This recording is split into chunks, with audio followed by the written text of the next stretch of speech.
아빠, 이거 받으세요. 제발이요. 추운 방구석 하얀 입김이 뿜어져 나오는 작은 방. 야윈 체구의 여인이 초라한 행색의 노인에게 낡은 봉투 하나를 억지로 쥐어주었습니다. 10년 전 내쫓았던 막내딸 지연이었습니다. 안 돼, 지연아. 이건 내 생활비 전부 아니냐. 노인이 봉투를 돌려주려 하자 딸이 그의 손을 강하게 잡았습니다. 아빠, 난 젊으니까 다시 벌면 돼요. 하지만 아빠는 이제 어떻게 살려고요? 이거 갖고 가서 따뜻한 국밥이라도 사드세요. 딸이 울며 돌아서자 900억 자산가였던 강중만 회장은 차가운 방 바닥에 주저앉아 짐승처럼 울부짖었습니다. 내가 짐승이다. 내가 애비도 아니야. 대한민국 최고의 건설사 회장이 왜 맨발로 딸의 집에서 통곡해야 했을까요? 이 놀라운 반전의 이야기가 궁금하시다면 구독과 알림 설정 부탁드립니다. 평범해 보이는 사람들의 숨겨진 이야기를 매일 전해드립니다. 73번째 생일날 아침 강중만 회장의 식탁 위에는 김이 빠진 미역국 한 그릇뿐이었습니다. 이미 장남 상구에게는 30억 원짜리 아파트를, 차녀 미연에게는 15억 원대 상가를 증여한 뒤였습니다. 자식들에게 45억 원이라는 거액을 떼어준 강중만이 오늘 바란 것은 화려한 파티가 아니라 그저 자식들의 얼굴을 보며 밥 한 끼 먹는 것이었습니다. 하지만 정막을 깨고 들려온 것은 자식들의 목소리가 아닌 건조한 문자 알림음이었습니다. 아버지, 오늘 애들 학원 스케줄 때문에 못 가요. 100만 원 입금했으니 확인하세요. 뒤이어 장남도 비슷한 메시지를 보냈습니다. 100만 원, 45억 원을 미리 가져간 자식들에게 아버지의 생신은 100만 원권 수표 한 장으로 때울 수 있는 귀찮은 숙제일 뿐이었습니다. 강중만이 숟가락을 내려놓은 그때 오 비서가 심각한 얼굴로 들어왔습니다. 회장님, 큰일 났습니다. 회장님 명의가 도용된 사기 사건이 터져서 당분간 모든 개인 자산이 동결될 예정입니다. 당장 오늘부터 카드 한 장도 쓰실 수 없습니다. 조사가 끝날 때까지 수중에 단돈 10,000원도 줄 수 없는 상황. 오 비서는 서둘러 본사 비자금을 동원해 해결하려 했지만 강중만은 그의 손을 막아 세웠습니다. 아니, 그대로 둬. 오히려 잘 됐어. 강중만의 눈빛이 차갑게 가라앉았습니다. 내가 사기꾼으로 몰려 전 재산을 몰수당하고 길바닥에 나앉게 됐다고 해. 내 자식들이 그 100만 원보다 귀한 진심이라는 걸 가지고 있는지 이번 기회에 똑똑히 확인해 봐야겠어.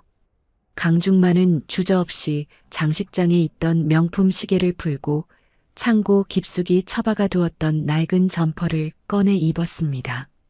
45억 원을 가져간 자식들이 과연 빈털터리가 된 아버지를 위해 따뜻한 방 한 칸을 내어줄 것인지 강중만은 스스로를 벼랑 끝으로 내몰며 자식들의 집으로 향했습니다. 강중만이 가장 먼저 찾은 곳은 장남 상구의 집이었습니다. 한강이 한눈에 내려다 보이는 30억 원짜리 펜트하우스. 하지만 그곳은 강중만이 사준 집임에도 불구하고 낡은 점퍼를 입은 노인에게는 요새처럼 굳게 닫혀 있었습니다. 단지 입구에서부터 보안 요원이 강중만을 가로막았습니다. 어르신, 여기는 거주자 확인 없으면 못 들어오십니다. 누구 보러 오셨어요?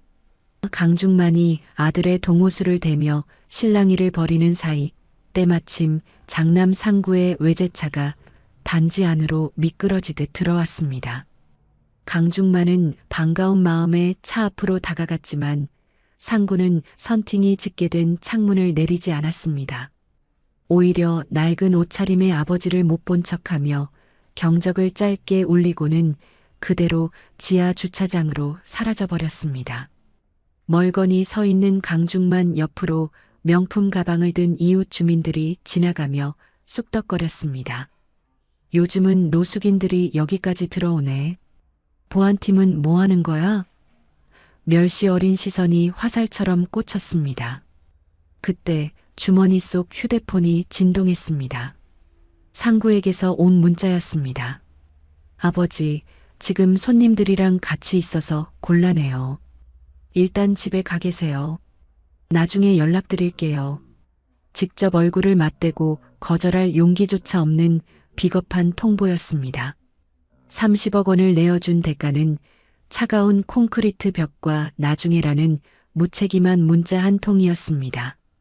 발길을 돌려 차녀 미연의 상가로 향하던 강중만은 다시 한번 휴대폰 진동을 느꼈습니다. 상가 건물 입구에 도착하기도 전이었습니다. 아빠, 상가에 찾아오지 마세요. 나 지금 해외 출장 중이라 통화도 안 돼. 할 얘기 있으면 문자 남겨. 짧은 메시지 한 줄에 강중만은 길 한복판에서 멈춰섰습니다. 자신이 사기 사건에 휘말려 자산이 묶였다는 소식이 이렇게까지 빨리 전달될 줄은 몰랐습니다. 돈을 줄 때는 그렇게 살갑던 자식들이 아버지가 망했다는 소문이 돌자마자 귀신같이 퇴로를 차단한 것입니다.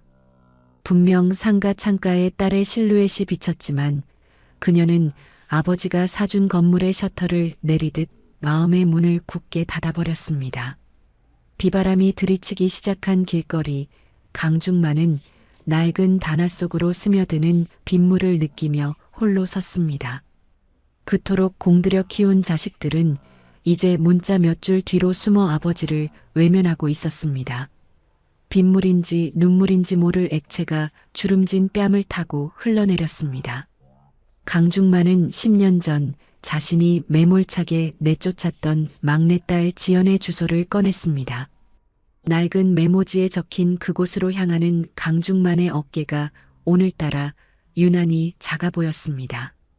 강중만이 도착한 막내딸 지연의 집은 재개발을 앞둔 낡은 다세대 주택에 반지하였습니다. 계단을 내려갈수록 눅눅한 곰팡이 냄새와 시린 냉기가 온몸을 휘감았습니다. 문틈으로 새어나오는 하얀 입김을 보며 강중만은 가슴이 철렁 내려앉았습니다. 보일러조차 제대로 돌리지 못하는 냉골방 그곳에 10년 전 자신이 내쫓은 딸이 살고 있었습니다. 아빠, 정말 아빠야? 문을 열고 나온 지연은 야위다 못해 뼈만 남은 모습이었습니다.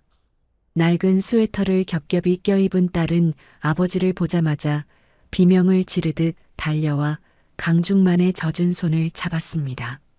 10년의 세월 동안 원망 한마디 할 법도 하건만 지연의 눈에는 오직 아버지를 향한 걱정뿐이었습니다. 아빠, 손이 왜 이렇게 차가워? 어서 들어와요. 방 안은 밖보다 더 서늘했습니다. 가구라고는 낡은 서랍장 하나가 전부인 좁은 방에서 지연은 서둘러 아버지를 이불 위로 앉혔습니다. 강중만은 그제야 딸의 발을 보았습니다. 양말도 신지 못한 채 붉게 터버린 발 그리고 신발장 한 구석에 놓인 낡은 털신 한 켤레. 30억 원짜리 아파트에 살며 아버지를 문전박대한 장남의 얼굴이 겹쳐지며 강중만은 목구멍이 뜨거워졌습니다. 지연은 떨리는 손으로 서랍 깊숙한 곳에서 낡은 흰 봉투 하나를 꺼내왔습니다. 꼬깃꼬깃하게 접힌 그 봉투를 아버지의 낡은 점퍼 주머니에 억지로 밀어 넣었습니다. 아빠, 이거 받으세요. 제발이요. 안 돼, 지연아. 이건 내 생활비 전부 아니냐? 강중만이 봉투를 돌려주려 하자 지연이 그의 거친 손을 두 손으로 꽉 맞잡았습니다. 아빠, 난 아직 젊으니까 다시 벌면 돼요. 하지만 아빠는 이제 어떻게 살려고요? 이거 2,500만 원, 우리 지우 학교 가면 이사하려고 10년 동안 배달 일하며 모은 전세 보증금이에요. 당분간 지낼 곳부터 찾으시고 따뜻한 국밥이라도 먼저 사드세요. 지연은 울음을 참으려는 듯 입술을 깨물며 고개를 숙였습니다. 900억 자산가였던 강중만은 딸이 내민 그 무거운 봉투를 차마 빼내지 못했습니다. 45억 원을 미리 가져간 자식들은 아버지를 사기꾼 취급하며 외면했지만 한 푼도 받지 못한 채 쫓겨났던 막내딸은 자신의 생명줄 같은 보증금을 아무 조건 없이 내놓았습니다. 내가 짐승이다. 내가 애비도 아니야. 참아왔던 눈물이 터져 나왔습니다. 하얀 입김이 흩날리는 차가운 방 바닥에서 강중만은 딸의 손을 붙잡고 짐승처럼 울부짖었습니다. 30억 펜트하우스보다 따뜻한 것은 딸의 낡은 봉투 안에 담긴 진심이었습니다. 이것은 돈으로 환산할 수 없는 고귀한 사랑 앞에 무릎 꿇은 한 노인의 뒤늦은 참회였습니다. 딸 지연이 내민 2,500만 원은 단순한 돈이 아니었습니다. 그것은 새벽마다 시장통에서 반찬 박스를 나르고 시급 9,000여 원을 받아가며 10년 동안 뼈를 깎아 모은 피 같은 돈이었습니다. 강중만은 딸이 잠시 자리를 비운 사이 방 한 구석에 수북이 쌓인 약봉지와 퇴거 명령 통보서를 발견했습니다. 이번 달 말까지 보증금을 올려주지 못하면 이 냉골 방에서조차 쫓겨날 처지인 것 같아 보였습니다. 아빠, 속 쓰릴 텐데 이것 좀 드세요. 지연이 내온 것은 멀건 김치찌개 한 그릇이었습니다. 자신의 전 재산을 내놓으면서도 정작 본인은 고기 한 점 없는 찌개로 끼니를 때우고 있었습니다. 그때 지연의 휴대폰이 울렸습니다. 시장 상인이 배달료 3,500원이 입금되지 않았다며 고함을 치는 소리가 좁은 방 안에 가득 울려 퍼졌습니다. 지연은 연신 머리를 조아리며 죄송합니다. 바로 확인하겠습니다라고 사정했습니다. 그 광경을 지켜보는 강중만의 심장은 난도질 당하는 기분이었습니다. 30억 원짜리 집에 살며 아버지를 노숙자 취급하던 장남 상구와 아버지가 망했다는 소리에 상가문을 걸어 잠근 처녀 미연. 그들에게 퍼준 45억 원이 결국 괴물을 만들었다는 사실이 뼛속까지 시리게 다가왔습니다. 강중만은 딸이 잠든 새벽 조용히 방을 나왔습니다. 딸의 낡은 털신 옆에 자신의 해진 단화를 나란히 두며 그는 이를 악물었습니다. 이제 슬퍼하고 있을 시간은 없었습니다. 자식들의 가면을 완전히 벗겨내고 뺏긴 것을 되찾아 딸의 눈물을 닦아줘야 했습니다. 강중만은 골목 어귀에서 기다리고 있던 오비서의 차에 올라탔습니다. 낡은 점퍼를 벗고 다시 빳빳하게 다려진 정장을 입는 그의 눈빛은 서늘하게 번뜩였습니다. 오비서, 당장 실행해. 상구에게 증여한 아파트와 미연이 상가, 법적으로 회수할 수 있는 모든 수단을 동원해라. 불효자 방지법이든 뭐든 샅샅이 뒤져서 저들을 빈털터리로 만들어. 강중만은 차창 밖으로 멀어지는 딸의 반지하 방을 바라보며 나직이 의졸였습니다. 돈이 무서운 게 아니라 사람이 무서운 거란 걸 똑똑히 가르쳐주마. 그날 오후 장남 상구와 차녀 미연에게는 날카로운 내용 증명 한 통이 날아들었습니다. 증여 당시 약속했던 부모 부양 의무를 저버린 것에 대한 증여 반환 청구 소송이었습니다. 아버지가 사기꾼인 줄로만 알고 쾌재를 부르던 자식들의 세상이 무너지기 시작한 순간이었습니다. 강중만 회장의 개인 자산 동결이 해제되고 대대적인 증여 반환 소송이 시작되자 장남 상구와 차녀 미연의 태도는 순식간에 뒤집혔습니다. 아버지가 낡은 옷차림으로 찾아왔을 때 차 창문을 올린 채 무시하고 상가 근처에도 오지 말라며 문자로 선을 그었던 그들이었습니다. 하지만 이제 30억 아파트와 15억 상가를 빼앗길 위기에 처하자 그들은 본사 회장실 앞에 나타나 비굴하게 울부짖었습니다.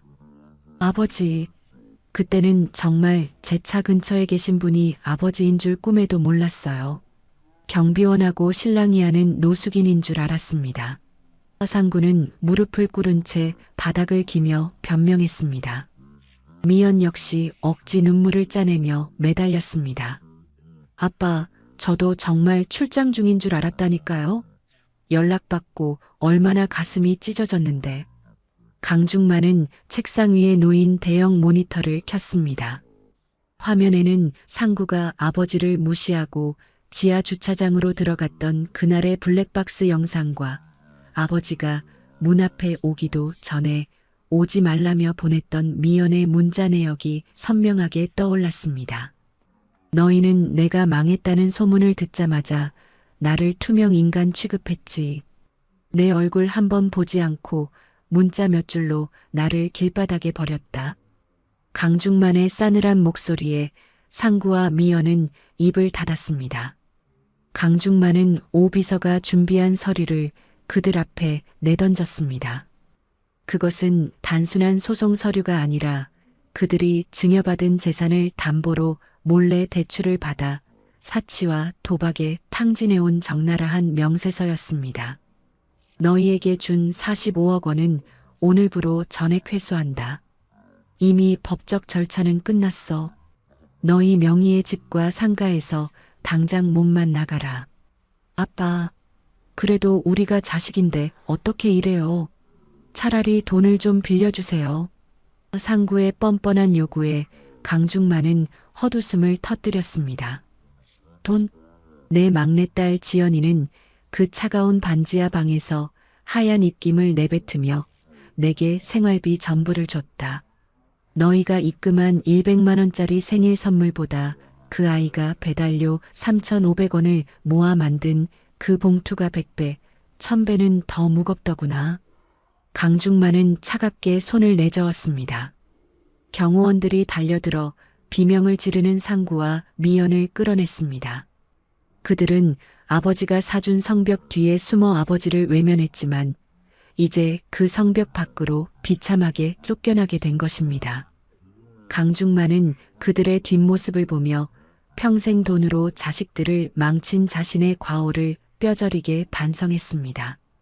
하지만 회안에 젖을 새도 없이 오 비서가 황급히 뛰어들어왔습니다. 회장님, 지연 양이. 막내 따님이 갑자기 정신을 잃고 응급실로 실려갔다고 합니다. 자식들을 단죄하며 느꼈던 짧은 카타르시스는 순식간에 공포로 변했습니다. 복수는 끝났지만 이제 진짜 소중한 것을 잃을지도 모른다는 위기감이 강중만을 덮쳤습니다. 응급실 복도는 차가운 정적만이 감돌고 있었습니다. 방금 전까지 자식들을 단죄하며 서슬퍼런 눈빛을 보이던 강중만은 이제 피 묻은 딸의 소매를 붙잡고 복도 한 구석에 무너져 내렸습니다. 검사 결과는 절망적이었습니다. 급성 백혈병. 지연은 이미 몸 곳곳에 멍이 들 정도로 상태가 악화되어 있었지만 아버지에게 짐이 되지 않으려 그 고통을 홀로 사귀며 배달 박스를 날랐던 것입니다. 회장님, 유전자가 일치하는 기증자를 찾아야 합니다. 하지만 장남과 차녀부는 이미 연락을 끊고 잠적했습니다. 오 비서의 보고에 강중만은 벽을 치며 통곡했습니다. 45억 원을 받아 챙긴 자식들은 아버지가 재산을 회수하겠다고 하자마자 부모의 천륜마저 끊고 숨어버린 것입니다. 돈이 없으면 부모도 자식도 아니라는 그들의 냉혹함에 강중만은 자신의 인생이 통째로 부정당하는 기분이었습니다. 그때 응급실 문을 열고 한 청년이 뛰어들어왔습니다. 지연이 평소 동생 같다며 남몰래 반찬을 챙겨주던 고학생 준호였습니다. 준호는 가쁜 숨을 몰아쉬며 강중만 앞에 섰습니다. 누나가 쓰러졌다는 소식 듣고 왔습니다. 제가 기증하겠습니다. 강중만은 희망 섞인 눈으로 준호를 바라보았지만 이내 의아함이 스쳤습니다. 친가족도 아닌 생판 남이 어떻게 유전자가 맞을 수 있단 말인가. 준호는 강중만의 의문에 담담히 입을 열었습니다. 회장님은 기억 못하시겠지만 저는 15년 전 회장님이 밀어붙였던 희망동 재개발 단지 철거민의 아들입니다. 그때 회장님 때문에 저희 가족은 길바닥으로 쫓겨났습니다.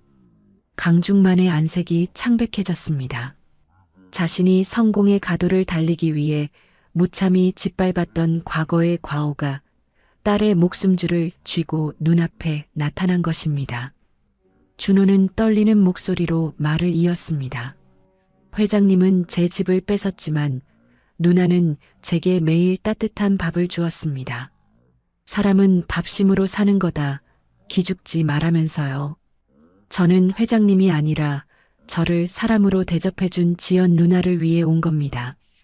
강중만은 준호 앞에 무릎을 꿇었습니다. 900억 자산가라는 명예도 건설사 회장이라는 권위도 아무 소용 없었습니다. 자신이 쌓아 올린 성공의 탑이 얼마나 많은 이들의 눈물 위에 서 있었는지, 그리고 그 업보를 딸이 대신 짊어지고 있었다는 사실에 강중만은 가슴을 쥐어뜯으며 참회했습니다. 준호의 골수는 기적처럼 지연과 완벽하게 일치했습니다. 지연이 배달료 3,500원을 아껴 준호에게 건넸던 도시락이 결국 그녀의 목숨을 구하는 기적의 씨앗이 되어 돌아온 것입니다. 강중만은 딸의 수술실 문이 닫히는 것을 보며 깨달았습니다. 진짜 인생의 부도는 돈을 잃었을 때가 아니라 사람의 마음을 잃었을 때 찾아온다는 것을 말입니다. 한강건설의 900억 자산가 강중만 회장이 인생의 마지막 끝자락에서 배운 것은 화려한 재무제표를 채우는 법이 아니라 사람의 마음을 얻는 법이었습니다. 그는 이제 매일 아침 정장 대신 편안한 면바지를 입고 딸 지연이 선물한 낡은 털신을 신은 채 시장 골목을 누빕니다.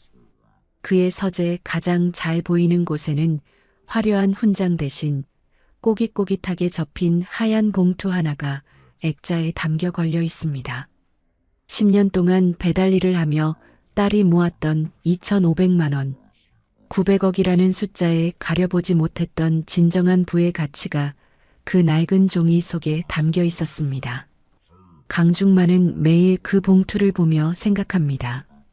만약 자신이 그날 자산 동결이라는 연극을 시작하지 않았더라면 어떻게 되었을까?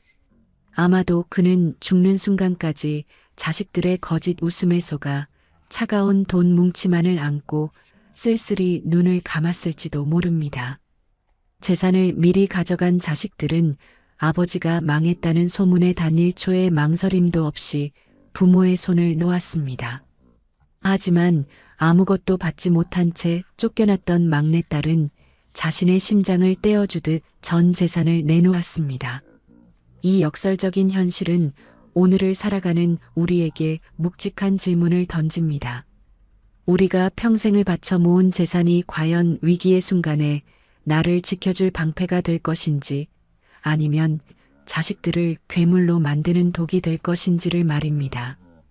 강중만 회장은 이제 나눔재단을 통해 준호와 같은 청년들에게 기회를 선물하고 있습니다. 과거에 그가 무너뜨렸던 누군가의 집을 다시 세워주는 일은 결국 무너졌던 자신의 인생을 다시 세우는 과정이기도 했습니다. 그는 종종 가게를 찾는 손님들에게 이렇게 말하곤 합니다.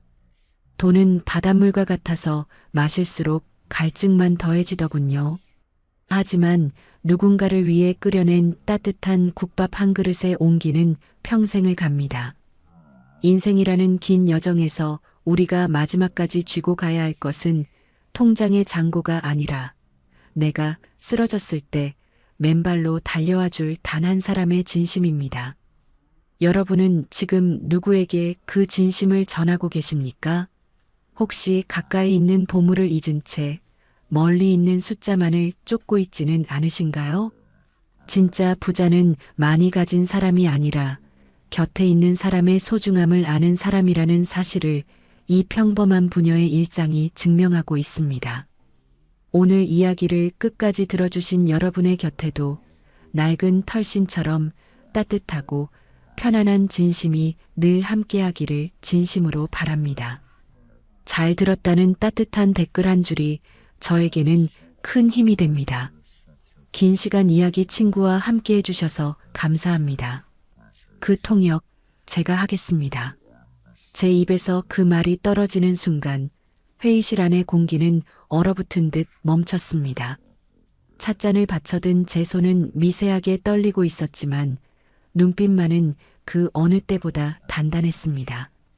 10조 원이라는 거대한 숫자가 허공에서 사라지려던 찰나 사람들은 걸레를 들고 저택 바닥이나 닦던 저를 비웃기 시작했습니다. 가짜 딸 한영미가 제 뺨을 내리치려 손을 치켜들었을 때 태산의 거물 강진혁 회장님이 나지막이 명령했습니다. 나더라. 저 아이의 말을 한번 들어보자고 말이죠. 그리고 단 3분 뒤 장내를 가득 채웠던 비웃음은 경악으로 바뀌었습니다. 유창한 러시아어와 독일어, 그리고 상대의 심장을 찌르는 완벽한 비즈니스 수사까지 제가 사실은 이 제국을 구할 유일한 열쇠였다는 사실을 사람들은 그제야 깨닫기 시작했습니다. 이 놀라운 반전의 전 이야기가 궁금하시다면 잠시 구독과 알림 설정 부탁드립니다. 평범해 보이는 사람들의 숨겨진 이야기를 매일 전해드립니다. 무너져가던 제국의 운명을 바꾼 그날, 제 시계는 1년 전 제가 한국 땅을 밟던 그 비 내리는 날로 되돌아갑니다. 비행기 창밖으로 보인 한국의 하늘은 무겁게 가라앉아 있었습니다. 15년 만에 돌아온 고향은 낯설기만 했습니다. 독일과 스페인, 그리고 러시아의 차가운 거리를 전전하며 살아남았던 제게 남은 건 오직 하나, 손목에 채워진 작은 다이아몬드가 박힌 낡은 백금 팔찌뿐이었습니다. 아버지가 제게 남긴 유일한 기억이자 제가 누구인지 증명해줄 마지막 단서였죠. 하지만 공항 문을 나서던 그 순간 제 인생은 다시 한번 나락으로 떨어졌습니다. 좁은 골목길을 지나던 제 어깨를 누군가 거칠게 밀치고 지나갔습니다. 아차 하는 순간 손목이 허전했습니다. 소매치기였습니다. 필사적으로 쫓아갔지만 범인은 빗줄기 사이로 흔적도 없이 사라졌습니다. 제 이름도 가족도 미래도 그 팔찌와 함께 증발해버린 기분이었습니다. 낯선 서울 하늘 아래 저는 다시 한번 완벽한 이방인이 되었습니다. 가진 것이라곤 몸뚱이 하나와 입 밖으로 내뱉지 못하는 4개의 언어뿐이었습니다. 명문대 졸업장도 변변한 경력도 없는 제게 한국 사회는 냉혹했습니다. 당장 오늘 밤 머물 곳을 위해 제가 선택할 수 있는 일은 많지 않았습니다. 그렇게 저는 태산건설 강진혁 회장님의 저택에 가정부로 입사하게 되었습니다. 저택의 규모는 압도적이었습니다. 하지만 그곳에서 저는 사람이 아니라 움직이는 가구에 불과했습니다. 매일 아침 6시에 일어나 저택 구석구석을 닦고 귀빈들의 수발을 들며 아무 말 없이 고개를 숙여야 했죠. 하지만 저를 가장 고통스럽게 만든 건 육체적인 피로가 아니었습니다. 바로 강 회장님의 잃어버린 딸이라며 당당하게 거실 소파에 앉아 있는 한 여인, 한영미였습니다. 그녀의 손목에는 제가 그토록 찾아 헤매던 그 팔찌가 채워져 있었습니다. 제 인생을 훔쳐간 도둑이 제 아버지의 딸 노릇을 하고 있었던 겁니다. 영미는 제가 그 팔찌의 주인인 줄 모르고 당당하게 저를 괴롭혔습니다. 사람들을 불러 모은 자리에서 일부러 제 발을 걸어 넘어뜨리고는 제 얼굴에 물을 뿌리며 깔깔거렸습니다. 파출부 주제에 어디서 눈을 치켰더? 너 같은 건 평생 바닥이나 닦으며 사는 게 어울려. 억울함에 목이 메었지만 저는 이를 악물고 참았습니다. 지금 여기서 감정적으로 부딪혀봤자 저만 쫓겨날 게 뻔했으니까요. 저는 거울 속 제 모습을 보며 다짐했습니다. 팔찌가 딸을 만드는 게 아니라 실력이 진짜를 증명하는 것이라고 말이죠. 모두가 잠든 시간 서재를 청소하며 강 회장님이 보던 러시아 프로젝트 서류들을 눈에 담았습니다. 사치와 허영에 빠진 영미는 이해조차 못할 복잡한 도표와 수치들, 저는 그 안에서 태산건설을 파멸로 몰아넣을 치명적인 오역과 함정들을 발견했습니다. 저는 회장님이 읽으시는 경제 잡지 사이에 독일어와 러시아어로 짧은 메모를 남기기 시작했습니다. 이면 계약의 독소 조항을 확인하십시오. 기술 공유가 아니라 시장 독점입니다. 제 이름도 신분도 숨긴 채 저는 어둠 속에서 조용히 경고를 보냈습니다. 영미가 가짜 딸 연기에 취해 제 자리를 탐내는 동안 저는 걸레를 든 채 이 거대한 제국의 심장부를 들여다보고 있었습니다. 가짜는 결코 진짜의 깊이를 흉내낼 수 없다는 것을 저는 제 실력으로 증명할 준비를 마쳤습니다. 며칠 뒤부터 저택의 공기가 미묘하게 달라졌습니다. 평소 무심하게 서재를 오가던 강 회장님이 제가 남긴 메모들을 하나하나 모으기 시작한 것이죠. 회장님은 영미를 불러 질문을 던지셨습니다. 독일 측이 숨긴 의도를 내가 찾아냈더구나. 어떻게 알았지? 영미는 당황하며 대충 얼버무렸지만 회장님의 눈빛은 날카로웠습니다. 가짜가 내뱉는 얄팍한 거짓말이 통할 상대가 아니었으니까요. 회장님은 그날 이후 부쩍 저를 불러 사소한 심부름을 시키기 시작하셨습니다. 차를 내올 때나 서류를 정리할 때 제 손끝과 시선을 예리하게 살피셨죠. 저는 철저히 무지한 가정부 연기를 했습니다. 죄송합니다, 회장님. 제가 그를 잘 몰라서요. 고개를 숙인 제 가슴은 터질 듯이 뛰었습니다. 한편으론 제 정체를 숨겨야 했지만 또 한편으론 아버지가 제 존재를 알아봐 주길 바라는 어린아이 같은 마음이 불쑥 고개를 들었기 때문입니다. 하지만 위기는 생각보다 빨리 찾아왔습니다. 제 메모 때문에 입지가 좁아진 강민재 전무와 한영미가 손을 잡은 것입니다. 영미는 저를 화장실로 불러내 뺨을 내리쳤습니다. 내가 감히 회장님 서재에서 뭘 하는지 모를 줄 알아? 주제 파악해. 넌 그냥 바닥이나 닦는 쓰레기야. 영미는 제 팔을 비틀며 손목을 확인하려 했습니다. 팔찌가 없다는 걸 확인하고는 비웃었지만 그녀의 눈엔 숨길 수 없는 공포가 서려 있었습니다. 강 전무 또한 저를 불러 조용히 경고했습니다. 가정부가 너무 유능하면 수명이 짧아지는 법이지.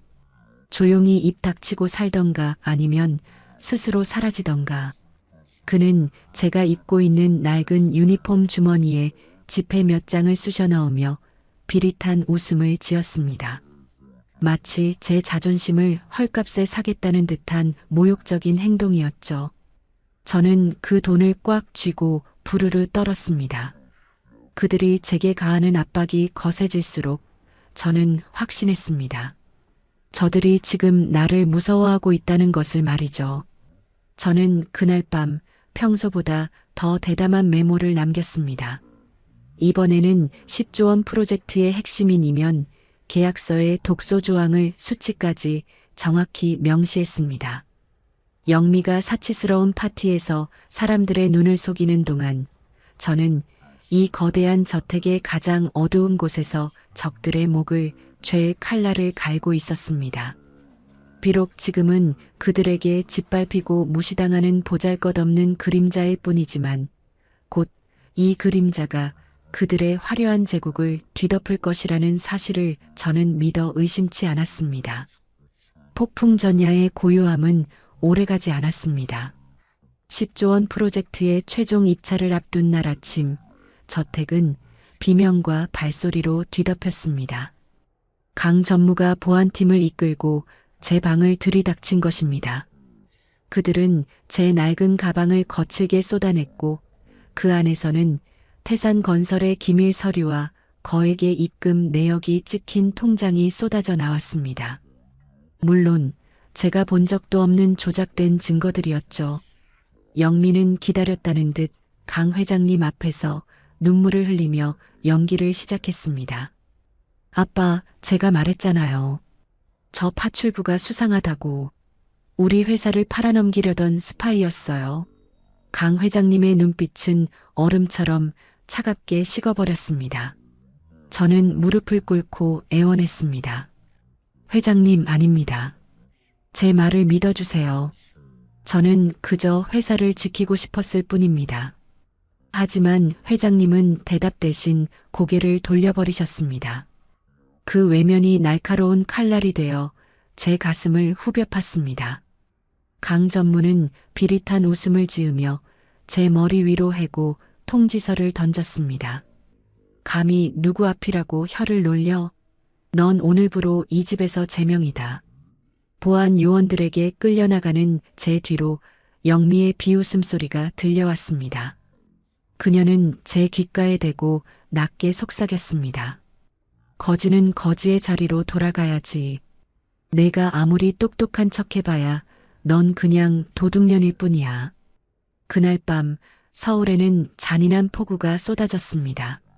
저는 찢어진 가방 하나를 든 채 저택 밖 차가운 아스팔트 위로 내팽개쳐졌습니다.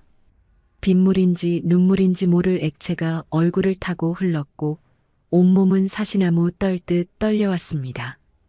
입양아 시절 낯선 타국 땅에서 길바닥에 버려졌던 그날의 기억이 선명하게 되살아났습니다. 15년을 버텨 돌아온 고향에서 제가 마주한 건 다시 한번 철저하게 버려진 저 자신의 모습이었습니다. 하지만 저는 쓰러지지 않았습니다. 빗물에 젖은 손으로 흙바닥을 짚으며 일어섰습니다. 영미가 제 얼굴에 던진 10,000원짜리 지폐 몇 장이 빗물에 씻겨 내려갔습니다.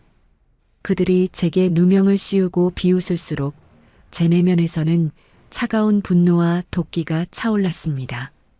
팔찌가 없다고 해서 제 핏줄이 변하는 것은 아니며 졸업장이 없다고 해서 제 실력이 사라지는 것도 아닙니다. 저는 폭우 속에서 저택의 화려한 불빛을 노려보며 다짐했습니다. 당신들이 가장 높은 곳에서 축배를 들 때 제가 가장 밑바닥에서 당신들의 성벽을 무너뜨려 주겠다고 말이죠. 빗물에 젖어 길가에 쓰러져 있던 제게 검은 세단 한 대가 멈춰 섰습니다. 차 문이 열리고 나타난 사람은 놀랍게도 강 회장님의 비서실장이었습니다. 회장님이 저를 급히 찾으신다는 정갈이었죠. 저택으로 돌아간 저를 기다리고 있었던 건 10조 원 규모의 러시아 에너지 벨트 협상장으로 향하는 헬기였습니다. 강 회장님은 만신창이가 된 저를 차갑게 내려다보며 단 한마디를 던지셨습니다. 내가 남긴 메모가 사실이라면 내 목숨을 걸고 입증해봐라. 그렇게 저는 다시 협상장 문을 열었습니다. 통역사가 강 전무의 계략으로 독극물 테러를 당해 실려나가고 장내에 무거운 정적이 흐르던 순간 저는 찻잔을 내려놓고 한 걸음 앞으로 나섰습니다. 그 통역 제가 하겠습니다. 한영미가 제 뺨을 때리려던 손을 강 회장님이 낚아챘고 저는 러시아 대표단 앞에 섰습니다. 그들은 처음엔 가정부 복장을 한 저를 비웃었습니다. 하지만 제 입에서 완벽한 모스크바 상류층 발음의 러시아어가 터져나오자 회의실 안의 공기는 순식간에 희박해졌습니다. 저는 단순히 말을 옮기지 않았습니다.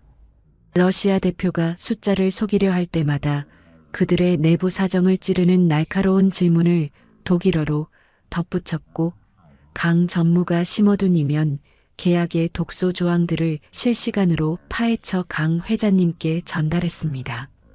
강 전무의 얼굴은 사시나무 떨듯 떨리기 시작했습니다. 자신이 300억의 비자금을 챙기기 위해 설계한 함정들이 일개 파출부라고 무시했던 제 입을 통해 낱낱이 해체되고 있었으니까요. 러시아 대표는 경악하며 물었습니다. 당신 대체 정체가 뭐야? 어떻게 우리 국영 기업의 내부 기밀을 이렇게 잘 알지? 저는 미소 지으며 대답했습니다. 생존을 위해 배운 언어는 책으로 배운 언어보다 훨씬 날카로운 법입니다. 단 30분 만에 10조 원의 협상은 태산 건설에 압도적으로 유리한 조건으로 타결되었습니다. 협상장이 박수 소리로 가득 찰 때 저는 강 회장님과 눈이 마주쳤습니다. 그분의 눈에는 더 이상 의심이 아닌 말로 다 할 수 없는 경외심과 슬픔이 서려 있었습니다. 저는 그 눈빛에서 직감했습니다. 이제 단순히 가정부로 돌아가는 길은 없을 것이라는 사실을 말이죠. 제 실력이 제 존재를 증명한 순간 저를 억눌러 왔던 가짜들의 성벽이 무너지기 시작했습니다. 협상이 타결된 그날 밤 저택은 승리의 기쁨 대신 기묘한 정적에 휩싸였습니다. 저는 짐을 싸기 위해 마지막으로 강 회장님의 서재에 들어갔습니다. 회장님은 창밖을 보며 낡고 해진 독일어 시집 한 권을 들고 계셨죠. 그것은 제가 입국하던 날 팔찌와 함께 가슴 깊이 간직하려 했던 어머니의 유품과 똑같은 책이었습니다. 회장님은 떨리는 목소리로 시의 첫 구절을 음조리기 시작하셨습니다. 아주 오래전 누군가에게 불러주던 잠자리 노래처럼 나지막하고 슬픈 곡조였습니다. 그 순간 제 머릿속에서 파편처럼 흩어져 있던 어린 시절의 기억들이 거대한 파도처럼 밀려왔습니다. 배운 적도 읽은 적도 없었지만 저는 홀린 듯 회장님의 목소리에 제 목소리를 겹쳤습니다. 폭풍이 몰아치는 밤에도 너의 별은 길을 잃지 않으리니. 서재 안에 두 사람의 목소리가 하나로 포개졌습니다. 낯선 타국 땅에서 외로울 때마다 제 귓가를 맴돌던 그 선율이었습니다. 회장님은 경악하며 고개를 돌리셨고 제 눈에선 참았던 눈물이 터져 나왔습니다. 회장님은 떨리는 손으로 제 얼굴을 어루만지며 오열하셨습니다. 너였구나. 내가 그토록 찾아 헤매던 내 딸이 바로 너였어. 그때 문 밖에서 이 광경을 훔쳐보던 한영미가 비명을 지르며 뛰어들어왔습니다. 아니야. 저 도둑년이 연기하는 거예요. 아빠, 내가 진짜 딸이잖아요. 영미는 제 손목을 낚아채며 자신의 팔찌를 보란듯이 흔들어댔습니다. 하지만 강 회장님은 차가운 손길로 영미를 밀쳐내셨습니다. 팔찌는 훔칠 수 있어도 영혼의 기억까지 훔칠 순 없지. 넌 내 딸이 누군지도 모른 채 그저 보석에만 눈이 멀어 있었구나. 영미는 바닥에 주저앉아 실성한 듯 웃어댔습니다. 강 전무와 결탁해 300억의 비자금을 빼돌리려던 계획 그리고 제 팔찌를 소매치기 했던 정과까지 그날 밤 모든 진실이 낱낱이 밝혀졌습니다. 강 회장님은 비서실을 호출해 영미와 강 전무를 즉시 축출하라 명령하셨습니다. 하지만 저는 통쾌함보다 가슴 깊은 곳에서 올라오는 서글픔에 한참을 울었습니다.